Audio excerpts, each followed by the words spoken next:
My brothers and sisters, this is ODJ, Otis Drip Jones, Mr. Do It Man himself. And here we go again. Here we go again. Another black man killed at the hands of the police. Now, let me preference what I'm saying by saying this. Criminals are going to behave as criminals behave, meaning criminals do criminal stuff. So if you don't want to deal with the criminal, then you probably shouldn't be a police officer, period. If you don't want to deal with criminal behavior and deal with how criminals react to you, then you probably shouldn't be a police officer.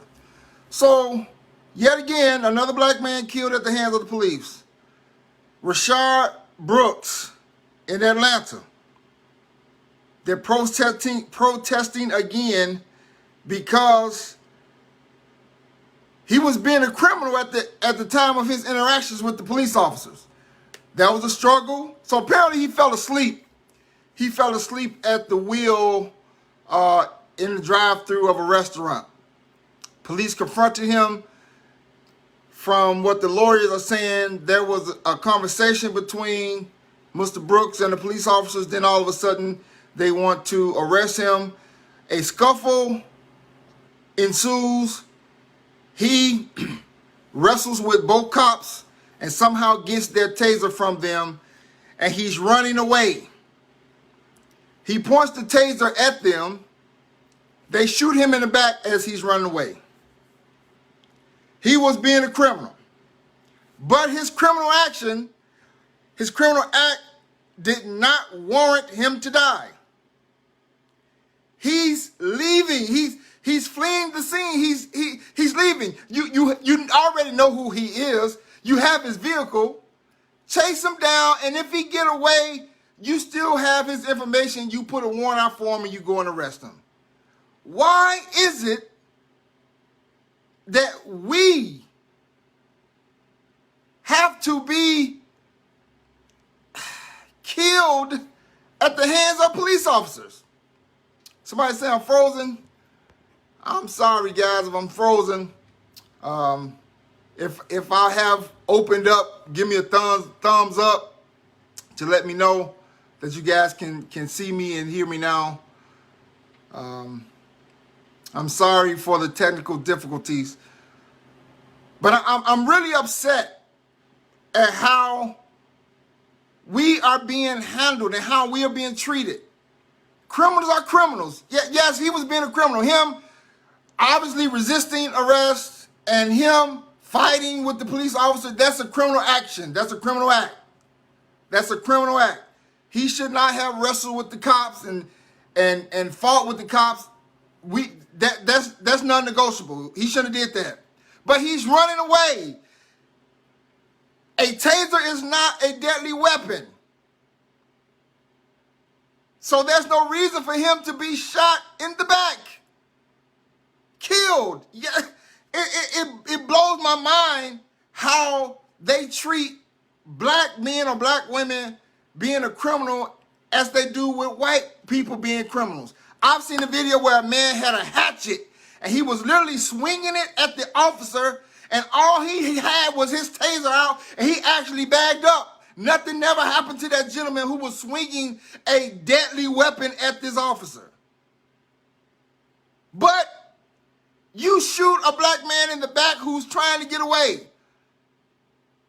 Not to mention all of the racial tension that's going on in our nation, in our country, in these states.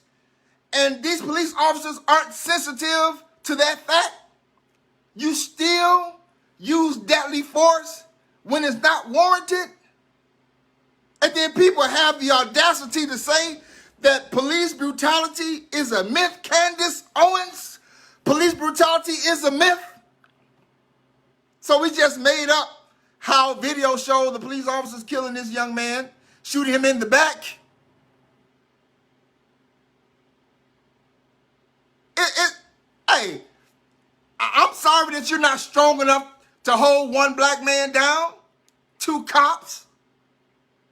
Maybe you need to get your weight up. Maybe you need to hit the gym more. Maybe you need to get some more strength. But it just goes to show you that our lives are not valued. That's why we say Black Lives Matter. Because if our lives mattered to the entire world, these things of this nature would not happen. And it makes me upset because that could be me. I'm at risk every time that I leave my house. It doesn't matter that I'm a pastor. It doesn't matter that I have 2 bachelor's degrees. It doesn't matter that I'm about to graduate from a master's program. That has no bearings on my skin color. When they see me, they see a big 6 foot, 3.5 inch, 275-pound black man. And just by those statistics right there, I'm automatically a threat. Why am I a threat? How about you get to know me? Converse with me. And then you'll see I'm just a gentle giant.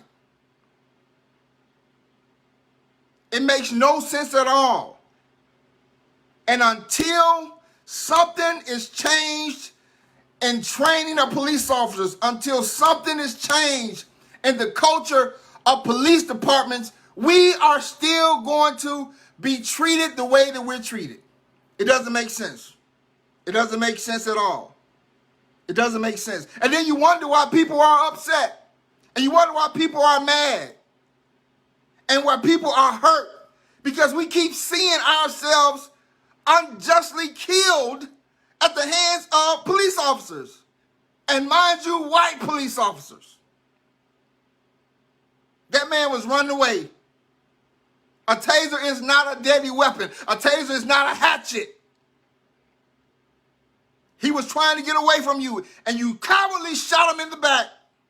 And then, from what the attorneys say, that the police officers were picking up their shell casings before the investigators got on the scene. They also said video shows that his body laid there for a while before they even checked to see if he was alive, to see if they can help save his life. That goes to show you how unvalued our lives are. Oh, he's just another nigga. Please, whatever. He's just another nigga. He won't matter to nobody. It doesn't matter that he has an 8-year-old daughter who's celebrating a birthday today, who was waiting on her dad to take her to a skating rink. That don't matter. It don't matter. And it just makes me sick to my stomach. It makes me sick to my stomach. It makes me sick to my stomach. It makes me want to tear up something. That's the rage that people feel when they continue to see this. And America, it's your fault because you taught us how to do it. You taught us how to do it. Let's not forget what happened in Tulsa, Oklahoma. Let's not forget. A lot of people may not know why those riots started. It started because a white woman accused a very wealthy black man of raping her. And those jealous white people who were living beneath those wealthy, well-established black men and women in Tulsa, Oklahoma, no due process of the law. They actually deputized white men, and they went and burned and looted the Greenwood district where all those wealthy black people were. So don't talk to me about black folk looting. You looted us. You showed us how to do it. After those riots, thousands of people were homeless. Because in their eyes, an unjust action had taken place. So why shouldn't they go out and riot? Why shouldn't they go out and burn? Why shouldn't they go out and whoop some tail? You showed us how to do it. It's just ridiculous. It is just ridiculous. And the only reason why, Lord have mercy, the only reason why I can honestly say to you as a fully grown man, the only reason why I'm not out there acting out the way I feel is because of my relationship with the Lord Jesus Christ. The only reason. But my human flesh, my humanity says, go out there and get justice for how you feel. Go out and give to them what they've given to you. That's what my flesh says. And the only reason why I'm not doing that, and the only reason why I call for peaceful protest is because of my relationship with the Lord Jesus Christ. That is the only reason why. That's the only thing that helps me keep my sanity in this insane time. So I don't know. I don't know if I'll be the next person to get shot in the back. I mean, I could do everything right. I can cooperate, and I still can get shot and killed. I could not resist. I can have all of my documents, everything, and I still can be shot and killed. Everybody, I'm going to tell you how easy that is to happen.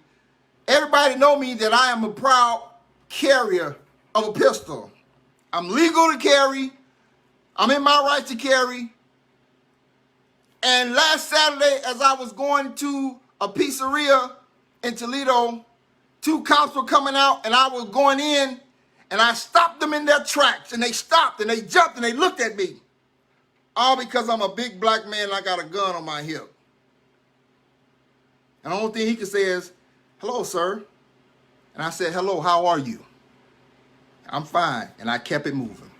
But just the mere fact, thank God that he was having a good day, because he could have bothered me. I don't know if I'll be next. We don't know if we'll be next to go when we encounter the police. And we shouldn't have to live like that. And I feel my heart goes out to that family.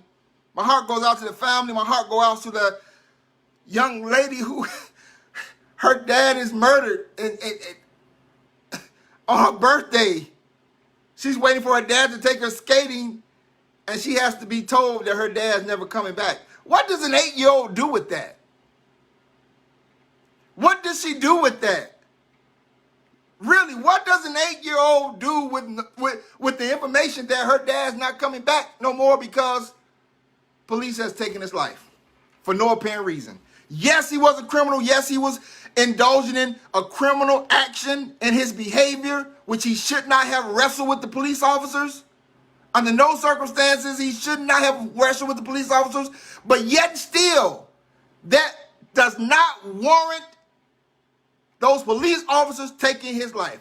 It reminds me of Walter Scott. Walter Scott got shot in the back, I don't know what, 8, 9 times? Some 30 feet away, 30 yards away from the officer? How can you, as a police officer, shoot someone in the back? There's no threat. Your life is not in imminent danger. They're leaving. They're trying to get away from you.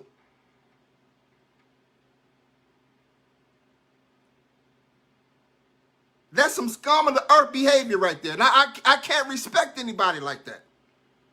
I can't respect anyone like that. And that type of behavior is rooted in white supremacy. White supremacy says that our race is the inferior race. It's the superior race.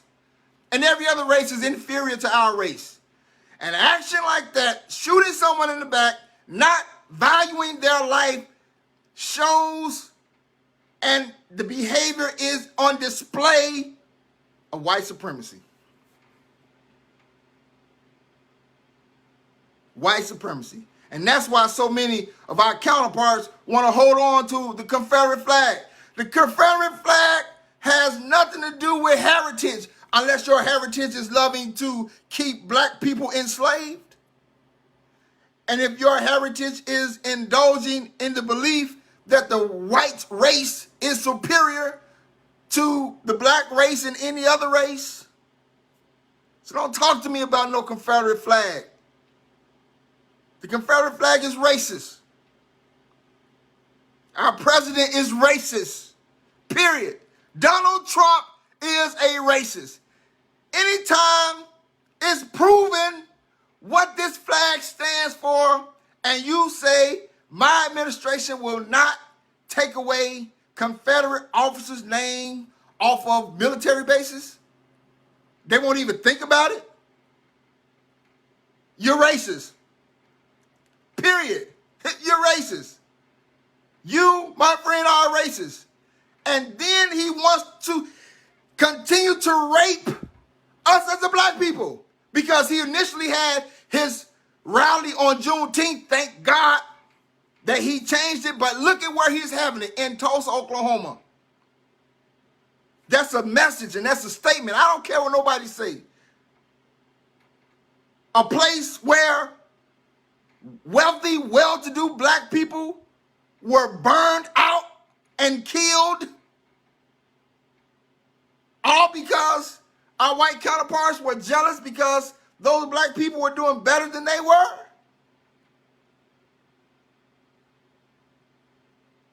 You continue to rape us black people, and it doesn't make sense. These leaders, these black preachers or whoever they were, sitting around Donald Trump, listening to him lie, talking about he's done more for black people than even Abraham Lincoln.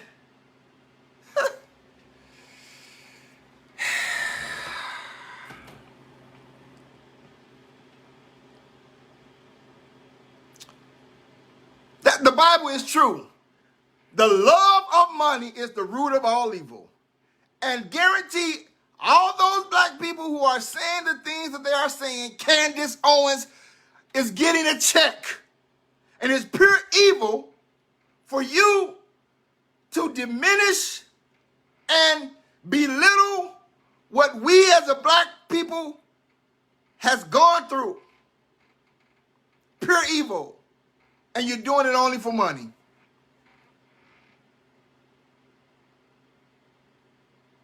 Donald Trump is a horrible individual. He's a horrible human being. He's incompetent. He's very little. He's very insecure. And he is our president. He is a racist. And he is the leader of the free world. Lord have mercy. We're in some terrible times, children. And I'm just a ball of, I don't know. I'm hurting right now. I'm hurting right now. Because just because a person is a criminal and is involved in criminal activity or may be behaving in a criminal manner doesn't mean that they deserve to die.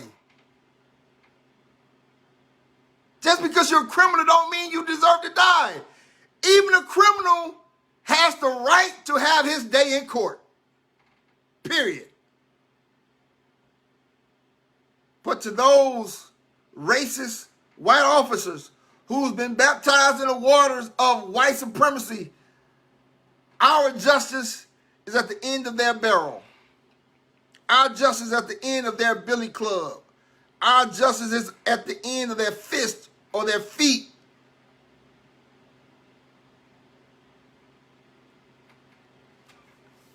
And I'm tired. I'm tired. I pray for that family. I pray for that family.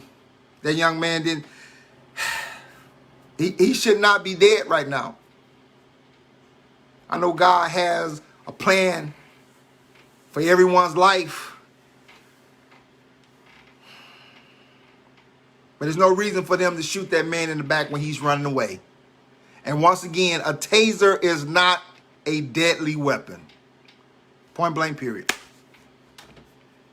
Point blank, period. You all, let's pray mightily. Pray mightily for our nation in this time. It's times like I've never seen before. Times that I never even imagined it would get to this point. But it is my duty to do what I can do and use my voice and use my platform for change. And I have to speak out. I have to speak out. And I encourage all of you to speak out. I encourage you all to speak out. And I encourage you, if you are legally able to bear arms, to legally bear you some arms. It's your right. It's your right. It's your right. Yes, I am a pistol packing preacher. Yes, I am. I love the Lord with all my heart, but I will send you to see him if you cross me. I'm not going to start nothing because I wasn't raised to start anything, but I was raised to finish it.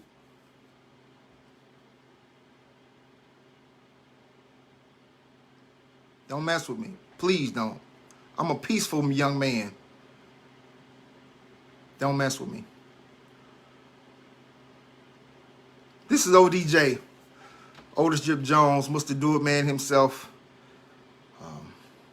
I'm signing off.